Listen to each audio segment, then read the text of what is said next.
Hola, bienvenidos a la clase de razonamiento crítico. Hoy le estaremos hablando sobre el juicio lógico. El juicio lógico es más que una simple asociación de conceptos, es la afirmación o negación explícita de una idea en relación con otra. Este proceso mental no solo relaciona ideas, sino que establece la veracidad o falsedad de esta relación. Esta distinción entre afirmación y negación constituye la esencia del juicio lógico, el cual se manifiesta como proposición o enunciado al ser expresado oralmente o por escrito. ¿Qué es un juicio? Juicio es una operación mental por la cual se afirma o se niega una idea con respecto a otra. El juicio personal implica poder formular hipótesis o juicios provisionales.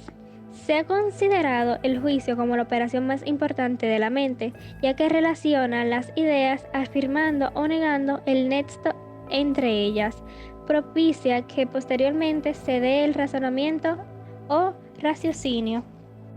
Gutiérrez señala que un juicio no es solo una acumulación de conceptos, ni tampoco una simple relación entre ellos. Lo esencial de un juicio es la afirmación o negación que se hace entre dos o más ideas. Esto constituye la diferencia fundamental en el concepto que no afirma ni niega nada. El juicio como pensamiento es la afirmación o negación de una idea con respecto a otra.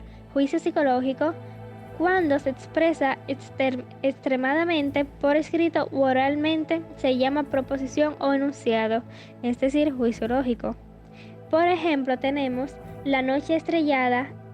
Aunque comprende dos ideas, estas no se afirman ni se niegan, por lo tanto, no es un juicio. Si se expresa la noche está estrellada, entonces sí habría un juicio, o sea, verbo o copulación que une al sujeto con el predicado y expresa la misma afirmación o negación, y predicado aquello que se afirma o se niega del sujeto. El verbo es el más importante de los tres elementos del juicio, porque es el que cumple con la característica fundamental del juicio. La afirmación o negación en una proposición puede faltar implícitamente el sujeto o el predicado, pero nunca el verbo. Los verbos más utilizados son el ser o estar, pues indica claramente la unión de sujeto y predicado. La importancia del juicio. Gutiérrez afirma que el juicio reviste especialmente importancia en tanto que es un pensamiento que se expresa de manera cotidiana en la forma de pensar de cada quien.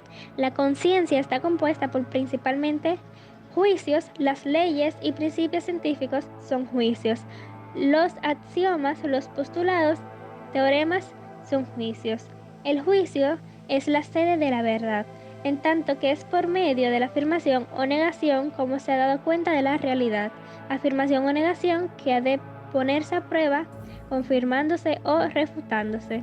En síntesis, juzgar equivale a afirmar o negar algo. Una vez que se ha captado una idea o un conjunto de ideas relacionadas entre sí, la mente afirma o niega su existencia. La habilidad de juzgar o de emitir juicios es una parte del proceso reflexivo que implica procesos inferencialmente conscientes, así como de análisis lógico o conceptual, en donde la observación analítica y la autoobservación juegan un papel primordial. Emitir un juicio supone estrategias de pensamientos, métodos que facilitan del proceso. Cabe señalar que no tiene que confundirse el emitir sentencias, expresar ideas, dar opiniones, con la experiencia más elaborada de ser consciente de estar juzgando. Arias J.C. señala que todos emitimos juicios. Lo importante aquí es estar conscientes del juicio que se emite, justificarlos y las razones de ellos, o sea, argumentación. Los tipos de juicios son juicios objetivos, subjetivos e intersubjetivos.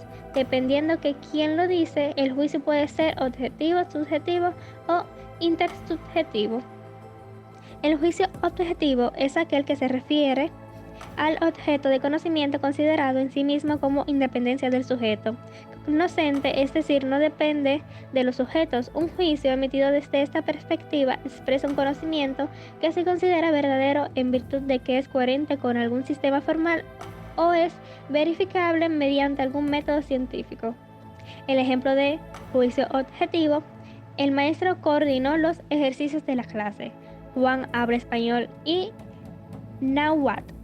Subjetivo es aquel que se refiere a un punto de vista del sujeto cognosciente, a una conciencia individual y por tanto varía de sujeto a sujeto. Está influenciado por las experiencias propias, los sentimientos, las creencias, las costumbres y la cultura en general. Lo real depende de un sujeto y solo uno. En síntesis, expresa un punto de vista para el que no pueden ofrecerse pruebas evidentes. Ejemplo del juicio subjetivo. Pienso que Luis no tiene la razón. Me pareció interesante la clase.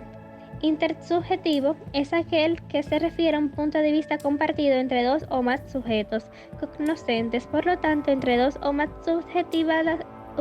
subjetividades. Lo real depende de los sujetos y su consenso. Generalmente expresa una creencia que es considerada como verídica o verosímil por un grupo, comunidad o colectivo para el cual es socialmente aceptada. Ejemplo, el juicio intersubjetivo se requiere el desarrollo del campo. La integración de valores favorece el crecimiento personal. En resumen, la importancia del juicio como habilidad analítica radica en la toma de conciencia del tipo de juicio que se emite, tanto en el lenguaje oral como en el escrito, a fin de advertir errores categoriales, ambigüedad, etc. Errores que pueden evitarse con un análisis más cuidadoso de modo que los juicios emitidos sean fundamentados y útiles para posteriorizar análisis. Muchas gracias por su atención.